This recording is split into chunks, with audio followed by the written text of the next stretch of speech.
ছাব্বিশের ভোটটা একটু অন্যরকম হয়েছে। অন্যরকম কারণ এবছর ইভিএম বক্স পুকুরে পড়তে দেখা যায়নি, কেউ নিয়ে পালাতে দেখা যায়নি, বা বুথের ভিতর গণ্ডগোল করতে দেখা যায়নি। এইসবগুলো এবছর হয়নি।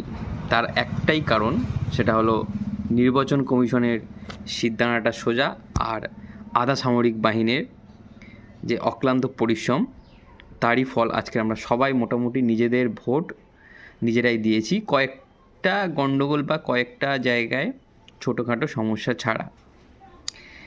কারণ বলছি, পশ্চিমবঙ্গে শান্তভাবে ভোট হওয়াটা এখন প্রত্যেক মানুষের মুখে একটা চিন্তার কারণ দাঁড়িয়েছে, যে ভোট হবে আর গণ্ডগোল হবে না, রক্তপাত হবে না, সেটা হতে পারে। তবে এই বছর 2026-এ যে ভোটটা হয়েছে, সেখানে খুবই আনন্দের সাথে বলা যায় যে কোনো প্রাণহানি হয়নি। হয়েছে গণ্ডগোল, ছোটোখাটো হয়েছে, রক্তপাতও, কারণ অনেক জায়গায় নিজেদেরকে অনেক বলবান মনে করার অনেক সমস্যা আছে অনেক মানুষের মধ্যে, তো সেজন্য অনেক রক্তপাত হয়তো হয়েছে।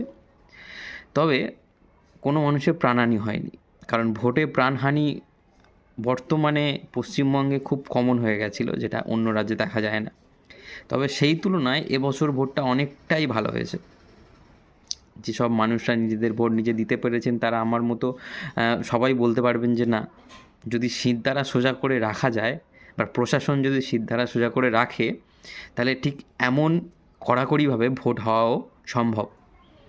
কিন্তু ওই টাকায় সব কিছু হয়ে যায়, এখন বর্তমানে সেটাই চলছে।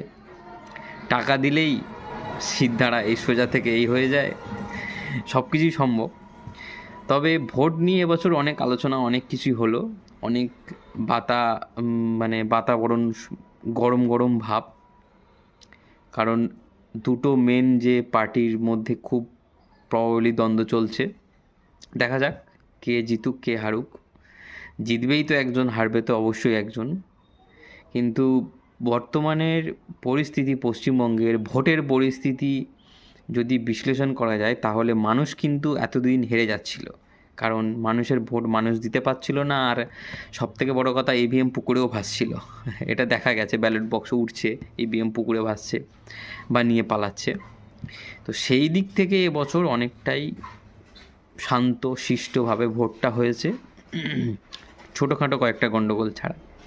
তো আপনাদের কি মতামত, সেগুলো নিশ্চয়ই আমার সাথে শেয়ার করবেন, এবং আপনাদের ভোট এক্সপিরিয়েন্স কেমন গেল সেটাও শেয়ার করবেন।